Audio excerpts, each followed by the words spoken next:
GM, VM, VM, GM. This is the latest Web3 lifestyle from the editors of Vagabond Magazine. This morning, I am joined by the editorial staff, the editorial team, I should say, of Vagabond Magazine, and we're here to talk about the Web3 lifestyle and what it brought this week. I'm CD Demiscio. I'm the founder and publisher of Vagabond Magazine, and I just want to start off saying good morning to our senior editor, Riona Morgan. Good morning, Riona. Good morning, everyone. It's so wonderful to be here. I'm so excited. Monday is going to be amazing. So thank you so much for inviting me and having me, and I'm going to pass it on to our fashion editor. GM, everybody. I hope it's a beautiful day where you all are. So excited to be here. It's the second space of Vagabond Magazine.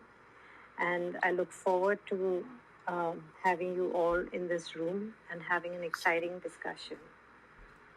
I'll pass the mic back to CD.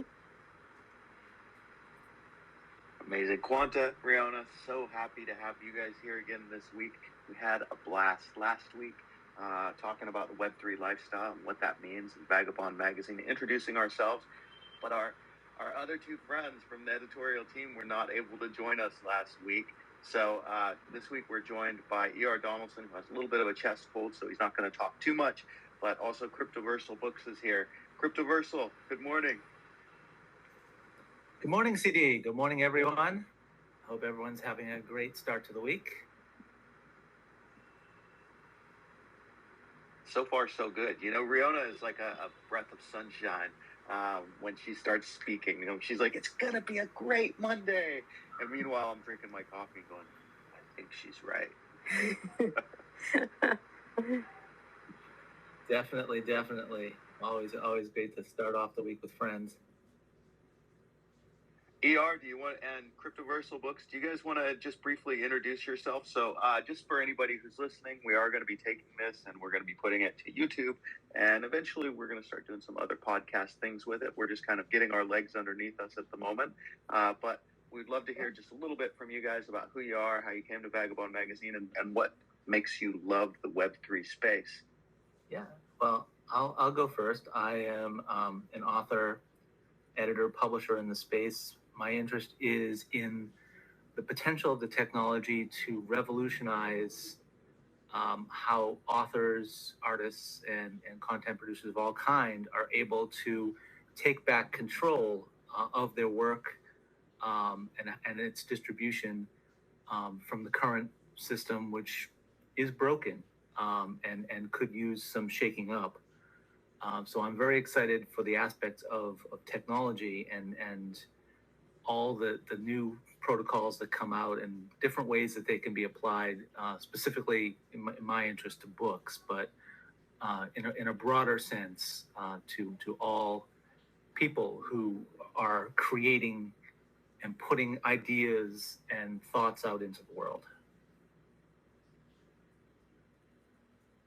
Thanks, Greg. I'll go ahead and jump on here.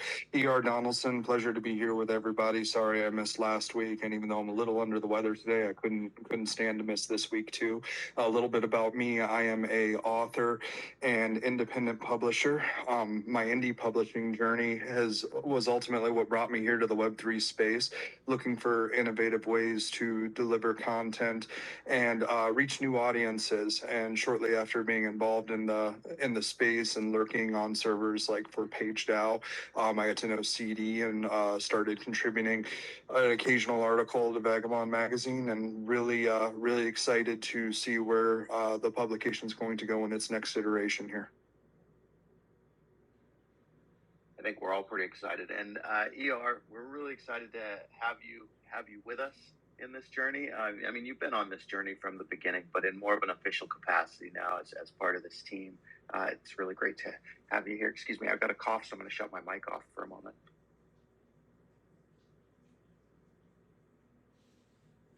Don't worry, it was just a little bit of coffee going down the wrong pipe. But anyway, so what Vagabond Magazine is, and we won't go into this too much detail, but because we covered it last week, so you can check out last week's if you want to sort of look at it. But we cover the Web3 lifestyle, and the big question in the world right now, I think one of the big questions is what is Web3 and what does it mean for the future, and what is this Web3 lifestyle we're talking about? And the simple answer is nobody really knows. We're defining it, but it really comes down to exactly what Cryptoversal Books was talking about, which is control, taking control of, I guess as Greg Younger says, the memes of production. I think that's a pretty cool phrase, and also, as a writer, taking control of the publishing aspect and the distribution aspect, and as a person controlling your money, taking control of your own money through cryptocurrency, through DeFi trading, things like that. So the Web3 lifestyle is all about these things like AI and decentralized banking and cryptocurrency and art and monetization of your own work for yourself. And that's sort of the things that we're looking at with the Web3 lifestyle. And you may not know this, but there's a super hot movie in the movie theaters right now, and it's called Gran Turismo. And to me, this is like it typifies the Web3 lifestyle. So Gran Turismo, I'm not going to give spoilers. You guys should go see it. My daughter and I went and saw it yesterday. Great film, really well done and just enjoyable to watch. But the thing that I loved the most was the sort of aspect of the Web3 lifestyle that it talks about.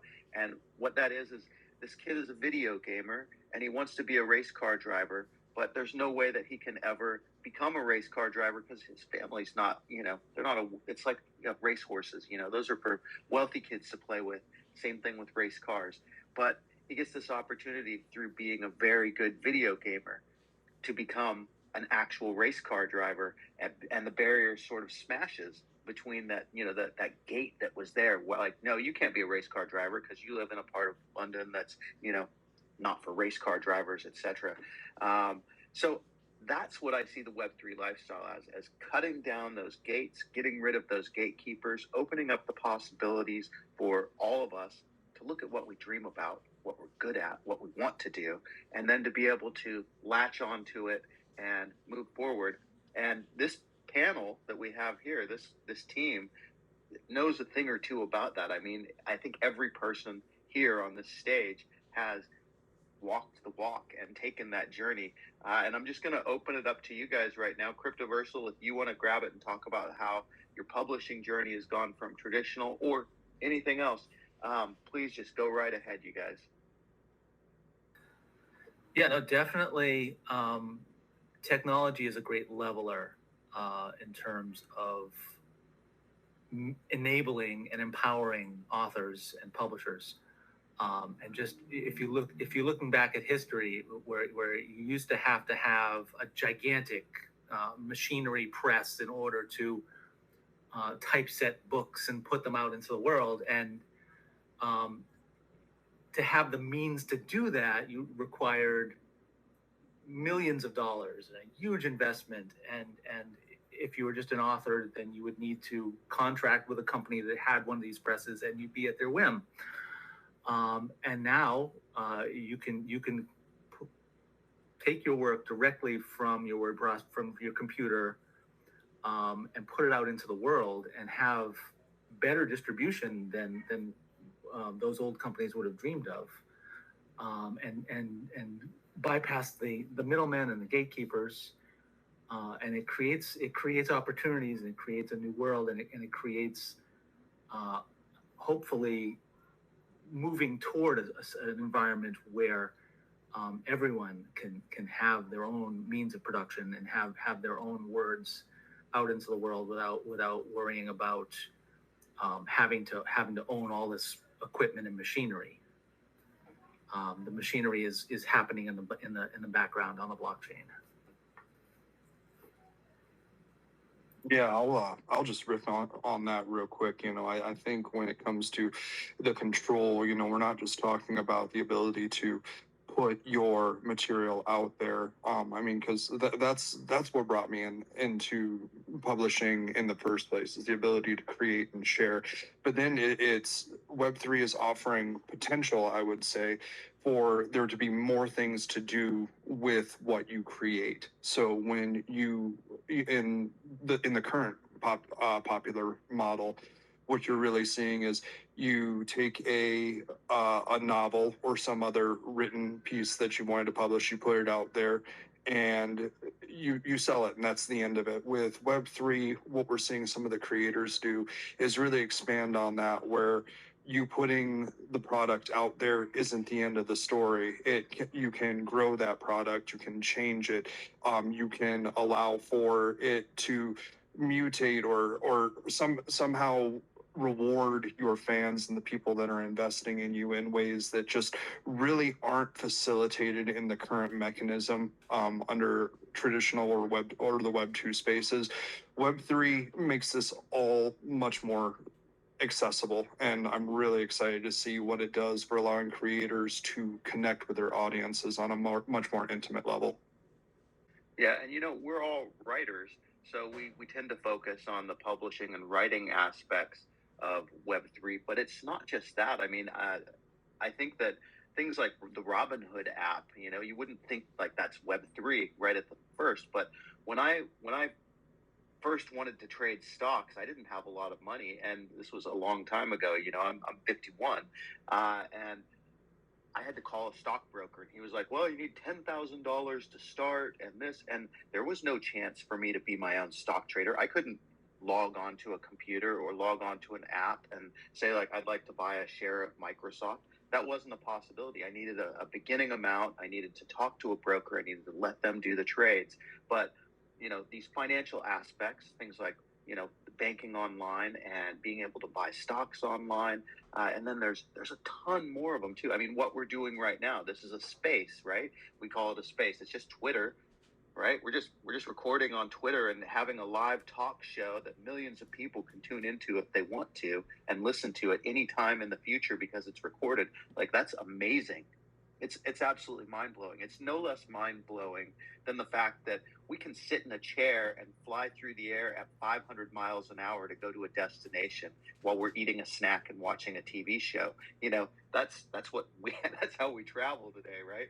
And air travel isn't necessarily a Web3 thing, but all of this stuff sort of ties into it. So it's not just the writing, it's the recording of the space. It's taking the media into our own hands and becoming the media. Or Quanta, for example, you have your own fashion house, and I know that there's huge barriers to entry to becoming a fashionista, a true fashionista in the world. Can you explain what that journey was like pre-Web3 and what it seems to be becoming now? Yes, actually, that is something that I wanted to share. Like you all were talking about ownership, like you are the author, and when you publish on Web3, you know your clientele, you can interact with your audience, and it's the same with fashion also. I mean, if you create digital wearable and it is on the blockchain, you know that, I mean, people know that you are the creator. When I create in the physical world, when I create fashion, it's not everybody, I mean, that shares that, okay, this is done by Quanta.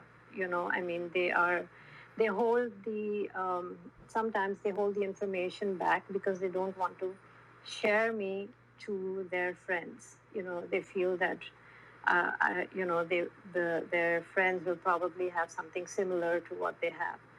But if I put it up on the blockchain, it is something that I have created. And the other thing is that I know my audience.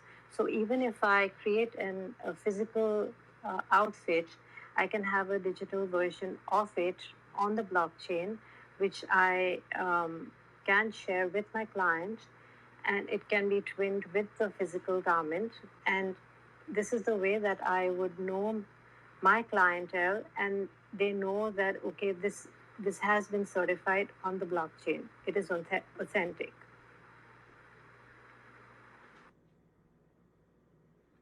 How hard was it for you to get into fashion and to start making your own designs and to sort of like build business, that the real world business that you've built and crafted over all these years?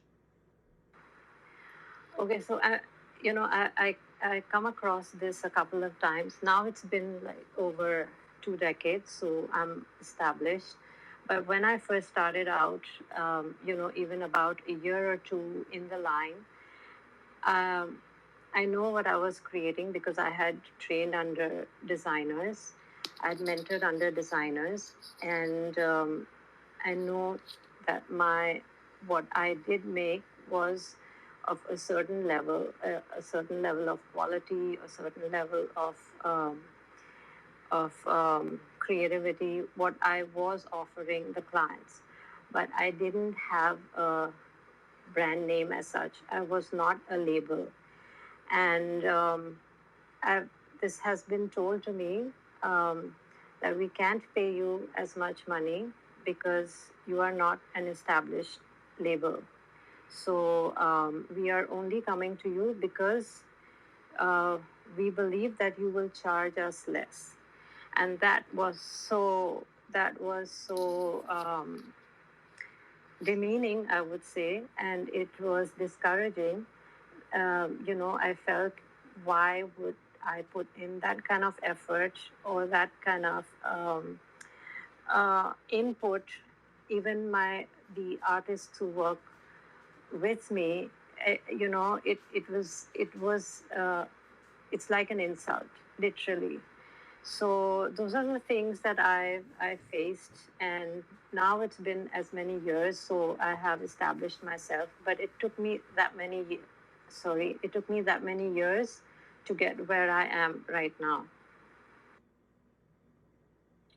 Yeah, you see, and that's amazing because I mean, now if you were starting out, you could sort of do what you're doing at the beginning, or at this point in your journey, at the beginning of your journey, and it would make so much difference. You could, design your Web3 fashions. You could, promote things on Roblox and through other like internet properties. You would be able to like show buy Quanta and build that entire identity around your brand and avoid that. And that's what I loved about this movie, was the fact that this showed a guy who basically like bypasses all of that stuff. I mean, I worked in radio, okay, and radio, in order to get on the air, you didn't just walk into the station. You didn't just like press a button and say, hey, okay, here I am, I'm on a space now, I'm a host of a radio show. That didn't work like that.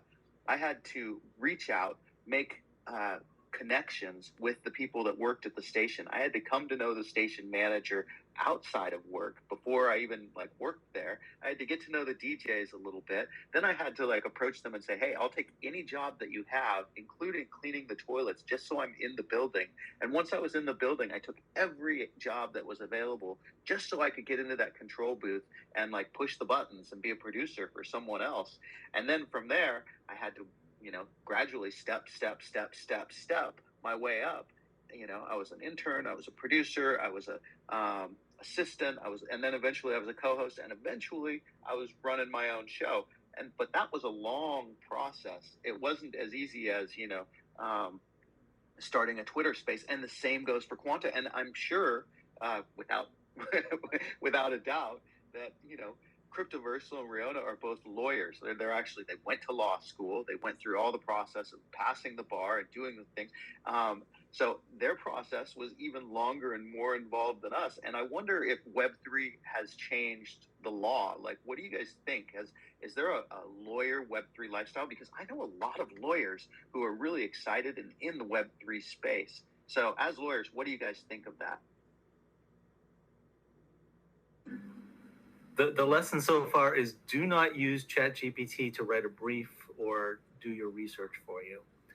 And I'm sure that that's not changing anytime soon. I'm going to echo that. If you do use ChatGPT for anything, don't use it for that. Don't use it for writing your brief or anything that you would submit before a judge for any reason whatsoever. So that's really that ripple effect is loud and clear. And so continue the thread of publishing in Web3, the opportunities in Web3, and being a lawyer in Web3, it like takes the world and like flips it on its ear, because there are so many opportunities and there are so many ways to be involved in things that you love and things that intrigue you. And I'm a writer and I'm a reader and I am a lawyer, and I'm always so amazed by the things people do and how they utilize their creativity to connect with their readers, their collectors, other writers. And so it's beautiful, and it's just the most amazing place to be. And I can't wait for all of us, more of us, to explore and experience all of this together, because it is phenomenal. It is a phenomenal place to be.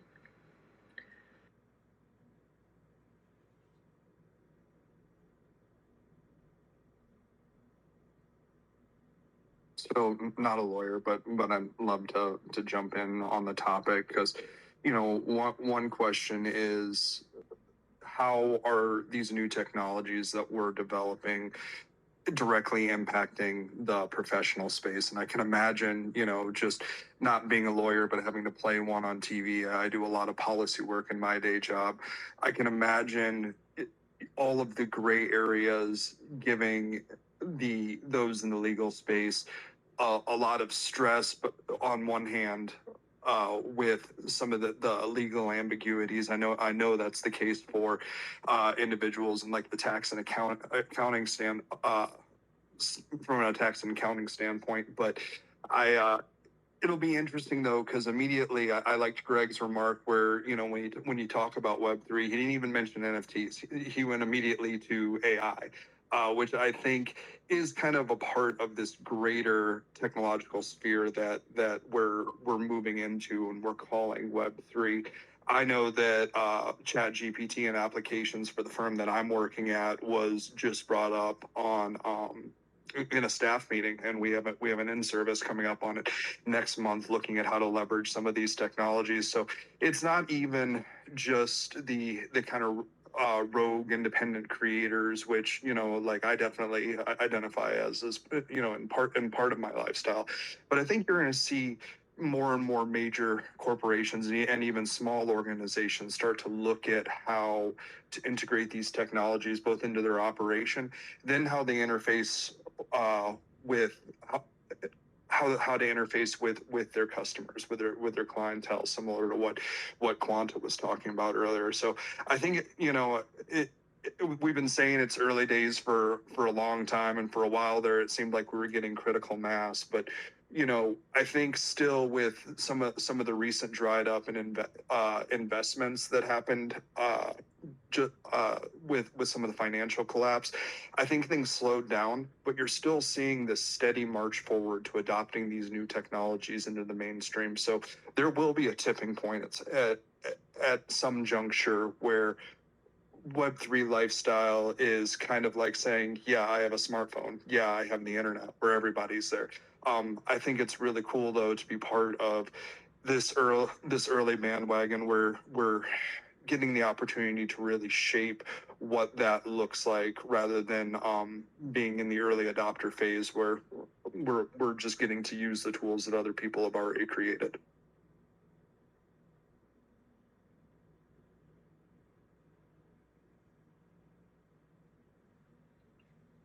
Man, and so there you see, guys, that within this team, the Vagabond Magazine team, we're a powerhouse. Like, this is a brain trust. Like, when I step into this room, I know I am far from the smartest person in the room, and it's pretty amazing to be in that position. Not that I think I'm the smartest person in the room other times, but I'm very humbled to be a part of this team and to be working so closely with these big brains here that on the Vagabond Magazine editorial team.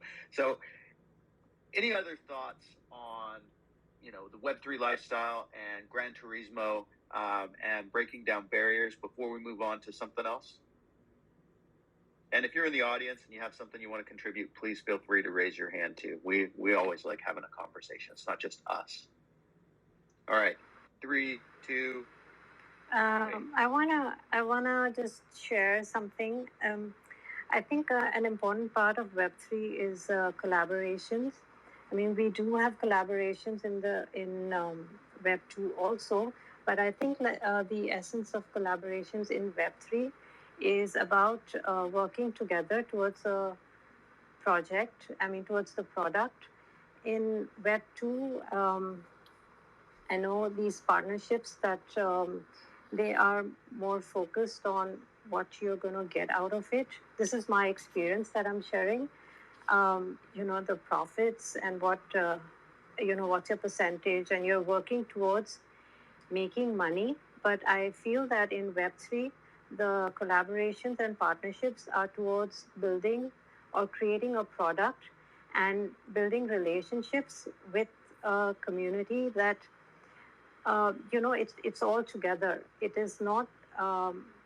There is no difference between the community and the producer. It's like one big family, and I think that is something that I have that has really connected with me in Web3.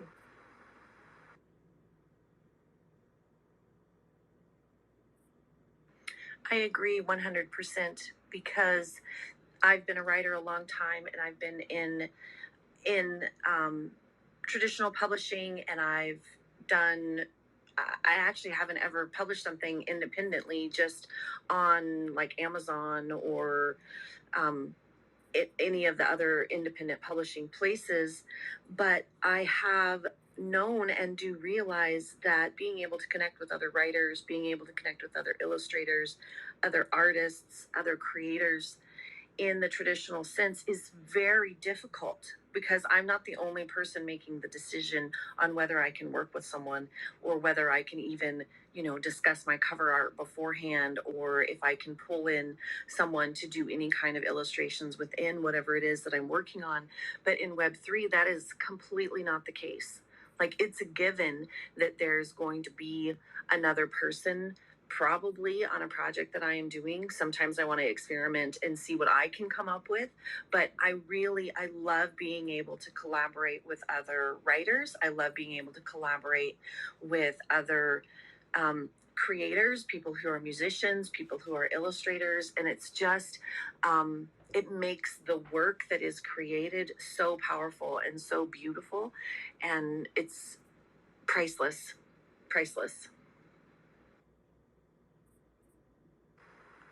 Yes, it's not. What happens is, like, the product is not just yours, because there are so many different elements into it. Like you mentioned, you're a writer and you collaborated with illustrators, with artists on your 7 Love Stories. And I think it's a wonderful thing, because the product is not just from your perspective, but it is, it's much broader. The product is richer, is what I'd like to say.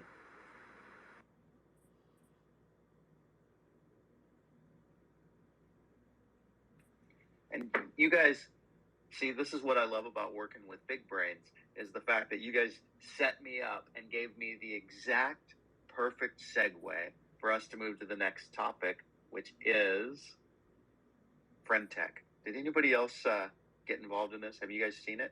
Anyone? I have seen people talk about it. I've seen, like Dylan from Page Dow and different places. I've seen people talk about it, but I don't know what it is. So I am excited to learn about this. Well, unfortunately, Riona, I think you might be a little bit late. It's dropped. It peaked. A couple of influencers made big money on it, and it got pumped by them, and then it's dropped something like 90%. But the idea was more what I wanted to talk about. I wish Dylan was here, actually, so he could talk about it. Could somebody shoot him an invite just in case he's not working, and it would be fun to have him here to talk about it. So what it is it's essentially a decentralized social network that showed up on the blockchain, and you basically install a web app on your phone, and then you can buy and sell shares of people on Twitter. So it's monetizing people's popularity essentially, and that's why a couple of influencers really made big money. And I got on there. I bought 3 shares of myself for like a penny. They shot up to $9, and I was like, "Oh, this is great." But then I didn't sell them, and they dropped right back down. And there's been a few people that bought and sold my shares. Not much, but I'm pretty honored and humbled that anybody did. And then I bought a few shares. I didn't understand how the tech works very well, so I somehow, even though the price had gone up, I sold for less than what I'd paid. So the little $10 that I put in it to play with had quickly disappeared. But the idea is what was interesting to me, and the idea of this is a very Web3 idea of buying and selling based on someone's clout or the projections of someone's clout. If you could find someone who you thought was going to be really popular in the future, or somebody who had a possibility, you could buy their shares, hold on to them, and eventually sell those shares for a lot more money. So if nobody else has, and again, it did have a little bit of an exit scam, it seems like, with the 90% drop from the all-time highs. And there's a few posts out there about it that you can find pretty easily. Just look up Friend Tech. But it is free to sign up for it. But then, if you want to buy your own shares or you want to participate in that way, you got to put a little ETH over on it. And I don't really recommend throwing away your ETH on it right now. But I see Indy Fatiguables in the audience. We invited you up on the stage. If you do want to come up and talk, my friend, we would love to have you. And that goes for everybody in the audience. But aside from that, I guess we can move on from Friend Tech. And I just wonder, what have you guys been looking at in terms of Web3 this week? What did you see that was exciting to you? What did you see that was ridiculous? What did you see that was, something to keep your eye on? And we can just open up the mics and you guys just throw some stuff out there, because I've been tossing a few topics out already. Well, I can jump in really quick and say that Vagabond Magazine is on fire. As senior editor, I'm like the point person that people contact to talk about articles that they would like to write. And this morning I jumped in to see if there were any new submissions. We have so many, and then I have so many DMs and so many other, I just feel like this is amazing and so exciting, and I can't wait to jump in and see what they've sent to us and see if they will fit with our upcoming September issue, and then get to work and putting them in there. And so that is super exciting. And so that's like the biggest thing for me this week, I think, is this week, last week, is just seeing the growth of Vagabond Magazine and seeing the growth of writers coming and joining and submitting things and being excited about it. And so I'm just, I literally, happy dance time is so awesome. So yay, congratulations, Vagabond Magazine.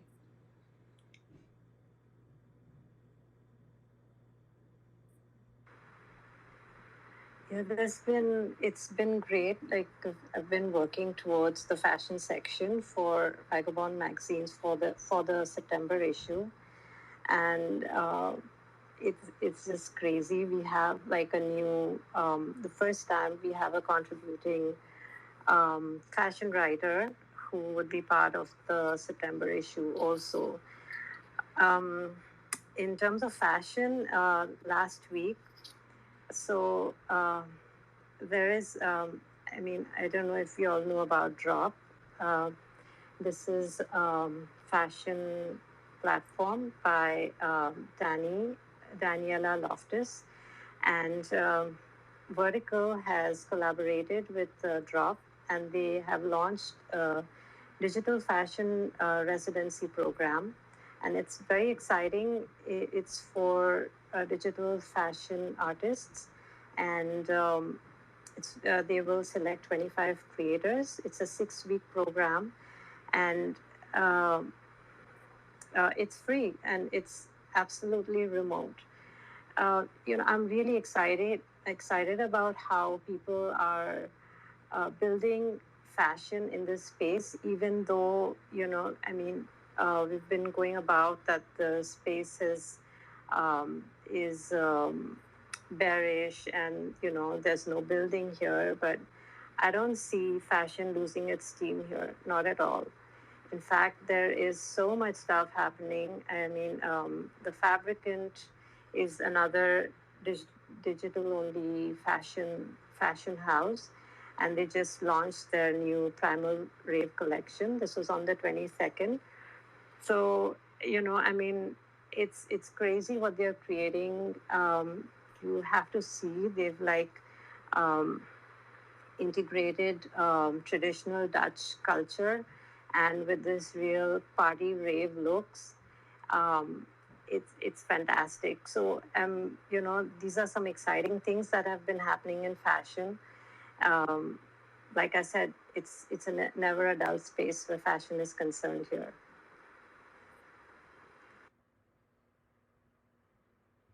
Quanta, you're right. I mean, you really clued me into just how exciting the Web3 fashion space is. I mean, this week, I saw one thing. I have an 11-year-old daughter, or 12 now.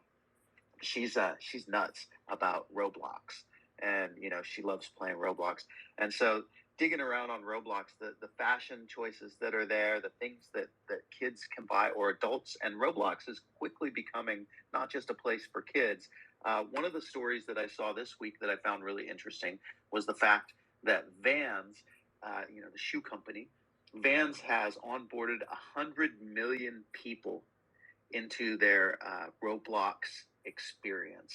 So they've created something called Vans World, and they've really shown how a brand can move into Roblox, which is like a metaverse. If you're unfamiliar, you should check it out because it's something that's not going to go away.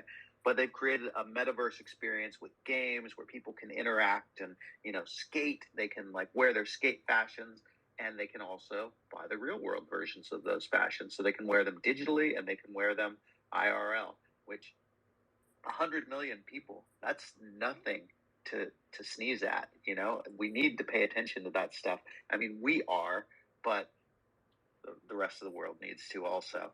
So go to Roblox, you guys, add that to your to-do list of fun things to do, and check out Vans World. Another thing I wanted to ask was, Riona, we were in our editor chat. You mentioned something called T2, which is like a reading and writing experience for, I think it's a reading writing experience for Web3. Did you explore that any further? I haven't gone too deep into it. I'm wondering if you have. I have a little bit, yes. And so T2 is a read to earn platform where if you jump in and read something, they've got some technology piece where they have the ability to see what you're reading, not in a creepy way though. I don't know. I think it's time on screen or something like that. I don't really know the technology piece of it, but I do know that their intention is to reward people for reading. And they are actually partnering right now with Quest of Evolution. And the Quest of Evolution, the people who are the story architects, they are writing things that then people can read in the T2 universe and be rewarded for that. And I don't know the breakdown of the rewards yet. I mean, I have spoken with them several times on what they're hoping for, what they're planning, what their vision is, but it's not concrete right now. They're at the beginning and they're building. And so we were talking earlier about how cool it is to be part of the building of all of this. And so I'm excited that I've been able to talk with them and kind of give my philosophy and my ideas. And I actually have a master's in reading and writing and how readers interact with writing. And so I was able to share some of that knowledge with them. And so I got to pull out my master's degree and talk a little bit. So that was really exciting. And I'm excited about what their vision is and really is being able to reward readers. And so this is just like what I said earlier about flipping the world upside down, because there's so many ways that we can enrich and amplify reading and writing and publishing and collaboration and so yeah, so that's what I know. So if someone else has any other thoughts on T2, please jump in and share. That sounds so cool. I'm adding that to my to-do list for today, and I'm gonna dig into it more. Maybe next week we can talk more about it. If I know more about it, I'll know what questions to ask and what things to bring up. I do want to say I threw out a round of invites into the audience because we like to hear from you too. We don't want to just have this be a unidirectional conversation. We want it to be an inclusive conversation. And Leanna, you've accepted the invitation. You've come up on the stage. You're welcome here. Good morning. Hey, good morning. Thanks for having me. I wanted to chime in on the fashion side of things, right? Quanta, I'm not sure if you know about the AI Fashion Week. So that kind of happened in April. But right now, so the whole AI Fashion Week is, people had to submit a whole collection that, it, you know, that was generated through AI, and the winners will actually have their collection be made into physical, like actual pieces. So I thought that was a pretty interesting way of encouraging fashion designers, right? So yeah, that's my little contribution. It's huge. Quanta, had you heard of that? Yes, of course. I had even was it the one where yeah, I think it was the one where you select, where you can choose, you can vote for some of, yes. Oh my God. It was amazing. It was so hard to choose. And, there were brilliant outputs, what I saw. And it was, I think the most incredible thing was about how they would be translated into physical wearables. What also I was quite curious about, if did the fashion designers think about them being created physically, and did that influence their design, or did they just like have a free reign? Yeah, I think what they did was, I mean, I'm because one of the winners, Ope, she, and it's a beautiful story, right? Because she's always wanted to be a fashion designer, but because of her upbringing, parents saying like, no, fashion, being a fashion designer is not going to get you money, blah blah blah, and so with AI technology, it kind of allowed her, or to achieve her dreams, right? So I'm just basing it on what she told me. When she designed the clothing, the collection in AI, she was actually thinking about like, okay, what would I want to see in real life, right? And so she went to town with it, and now they're at the stage where they are, looking at materials, just getting the I guess sketch, or like I don't know what the technical terms are. But it's getting there. I mean, and it's really exciting, to see something like this happen. Yeah, this sounds exciting. I'm really excited to see the final product, the physical versus the AI creation. How it translates. Yeah, me too. Because obviously, like in AI, you can just using your imagination, right? But then obviously, Yes. In the physical world, you're limited to like, okay, material, or like how material. Yeah. No, it's also how to construct it. I think because it's just, you just go all out when you create with AI. It's not you. It's also something that you've probably not imagined, and then you need to construct that garment. I think it's very challenging, and I hope that there would be like there would be some share of like work in progress, like, okay, this is how I'm constructing it, and Me this too. is the material and all. Yeah. I mean, I would like, I could be a fly on the wall, right? Because I think that would have made such a great documentary as well.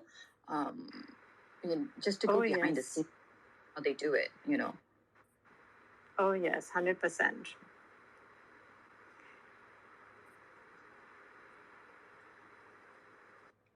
I'm loving being a fly on the wall listening to this conversation between you two. Liana, obviously you are involved in fashion or in the fashion industry as well. Is that correct? Did I guess right? No.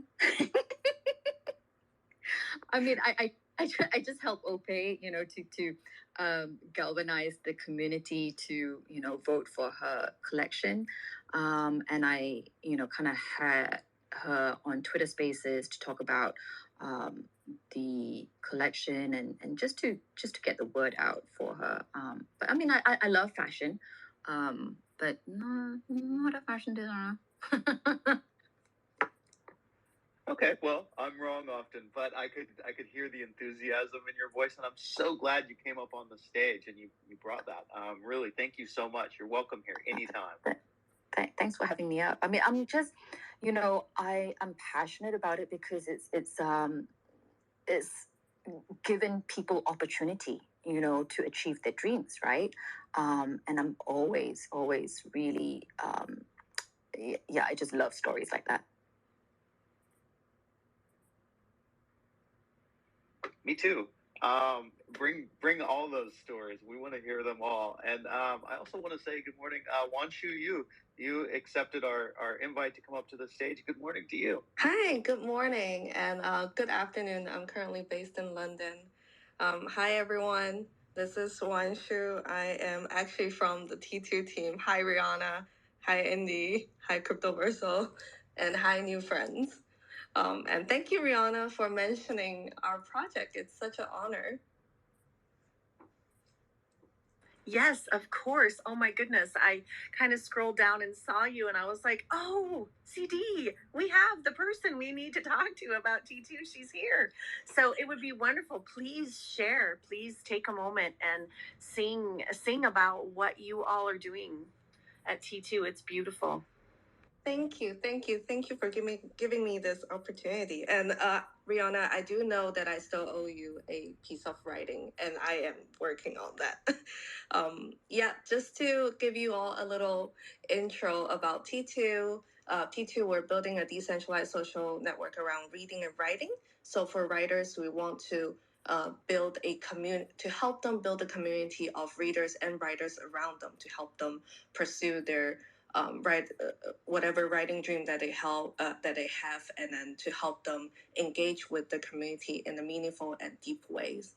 And then for readers, we want them to get recognition for the attention that they pay to the content that they like, and to help them understand where they pay their attention to, because right now, if we look at all the social media, a lot of it is controlled by the algorithm. So what you see is always content that's pushed to you, and you're not aware of it. So what we want to do is for writer to actually understand and also treasure the amount of time that they put into articles. Hence, we have this mechanism that we launched earlier this year called the proof of attention, where we use time as measurement to reward readers for the time they put in to read the articles. So for each, and then we use this little kind of like gamified measurement called time points. For each time point that you gain, it's basically equivalent to like a minute of reading to a article. So at the same time, when the readers gain time points as they read, a certain fraction of the time points will also be rewarded to the writer as well. So writers at the same time will also get passive recognition. And we use these time points currently as a reputation system to help readers and writers build their credibility and build their identity in the space. That's kind of like what we did. And then we do have some exciting things to share because you all are sharing exciting, cool things. One of the things that we're doing lately is we want to help writers distribute their work through Web3 social. So one of the things we're building right now is the lens integration. So writers on T2 can actually share their content directly to Lens, receive comments as well. If you do have a T2 handle and do have a T2 account, and if you do have a Lens handle, you might be able to test it out just today if you do have it. If you don't have it, let me know and I will get you on board to T2, and then you can explore, play around, just DM me if you like to be on T2. And that is pretty much it. Thank you, Rihanna. You are so welcome. Oh my gosh, I'm so excited. I'm so excited. I have all of those pieces. So I am definitely gonna jump in and explore and see what that's like. I'm yay. Congratulations, you guys. Thank you.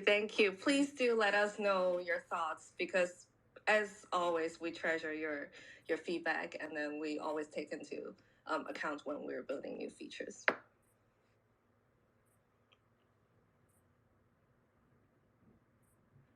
That was amazing. I didn't expect we were going to get some alpha thrown at us. Thank you so much, Wanshu. I will definitely dig in there. I don't have a Lens handle. I'm in every other social network on the planet, but for some reason I haven't been able to get that one. But I'll give it a try with everything else. Really, thank you for coming on. Thank you for sharing that. When I was talking about T2, it didn't even occur to me that the Khaleesi of the Big Gray Couch would actually be... I looked at your profile. That's funny. Would actually be a T2 member, even though it was right there on your profile. Okay, so everybody check out T2. Get on that. Check it out. What else do we need to look at this week? Cryptoversal. I know you are always like armpit deep wading through the swamp of what's new and exciting in the Web3 publishing and writing world. What are you looking at this week, man? Well, I'm actually writing an article for the upcoming issue about ERC 6551 wallets, smart wallets. And I'm excited about, there's a project called Creators, which currently has the largest number of ERC 6551 wallets associated with their project on Ethereum. Basically, what this does is it allows NFTs to hold wallets, which can contain other NFTs. So instead of just being pointers to content, they can themselves be containers for any amount of content and a variety of content and media. And I've got a creator. The mint is active. The reveal is tomorrow. So I'm excited to see what this will actually look like. But I've been loading it up with NFT books, using it like a bookshelf. So this is an NFT that owns a number of NFT books and a copy of Vagabond magazine also, and will travel with the NFT through its future. Wherever it gets transferred to, this whole library will go with it. And I know the creators team is planning to have content drop into all the wallets and an ability on their DApp to allow people to collaborate with the content in each of their wallets with each other, and interact. And it's a very interesting use case. And I think it's the future of Web3 to have the potential for branching content of NFTs can own NFTs, which own NFTs, and all the way down, and any of those can be any media. So and then whatever DApp you're using to bring that information in can interact with all of it. And the potential for storytelling in particular is something we can't even imagine. So that's what I'm really excited, and that's what I'm writing about for the issue. God, that sounds amazing. So once the NFT owns something, can it unown it? I mean, can it buy and sell or trade or offload things as well as onload them? It can. Controlling the NFT allows you to control the NFT's wallet. So if you are the one that has the NFT in your wallet, then you have control over that NFT's wallet and the wallets of whatever else is in that wallet. So I think the protocol is still rolling out. So the interface to it is still rolling out, but it will be possible for the NFTs to trade NFTs with other NFTs through their owners, or on chain through a contract. I can't wait to read it and check it out. Hey, we've just got a few more minutes. I keep sending invites to Indefatigable to get him up here because, dude, I want you to tell us what's up with PageDAO. So I'm going to send you one more. If you get up here, and we'd love to hear about it before the end of our space. You don't have long. It'll just be a couple minutes. Indy's shy, but I always try. Sometime, maybe you'll come up next week and tell us. Anyway, panelists, everybody on the stage, does anybody have anything that they'd like to share in the last couple of minutes before we log out and bid everyone adieu until next week? Yeah, I just wanna add on to what Cryptoversal was sharing about the new token. So there's a vintage fashion label. I mean, it's a Web3 label called Mintage, and they sell real vintage clothes, and then they link them to NFTs. That is what was their first collection. And recently, what they've done is they had these jackets. They were vintage jackets that they sold, and they had digital wearables corresponding to those jackets. And they had they created badges. They collaborated with, I think, 7 or I think there were more artists who created badges, and they were real badges that were embroidered. So the ones that owned the jackets, they could purchase those badges and put them on the jackets, and because they had the digital jacket, they could take the badge and they could add it onto the NFT that already existed. The jacket NFT that already existed. So you can patch on as many badges as you want on your physical jacket as well as your digital one. So that's it. That's what I wanted to share, which I think is like really, really, really cool. I agree. That's like a last minute explosion, like a bomb of interest. Like it was like, wow, I want to get some digital patches and put them on a digital jacket and a real world jacket. We got to dive into that more next time. Okay, you guys, let's just wrap this one up for today. Everybody, please come back next week. Next week, I believe we will have the new issue of Vagabond Magazine out, which I'm super excited for. I can't wait for you guys to see it and to share it with everybody. And also, if you're more of a visually oriented person, we'll be putting together a YouTube video probably later today or maybe tomorrow of this space and talking about the things that we looked at. So I hope you guys have a great day. If you all want to open your mic and just say goodbye or say whatever you want, you can do that. We love you all. Thanks for having me, and see you next week, I guess. Take care, everyone. Thank you. Have a good day. Hi, everyone. See you all. Thank you. Much love, everybody.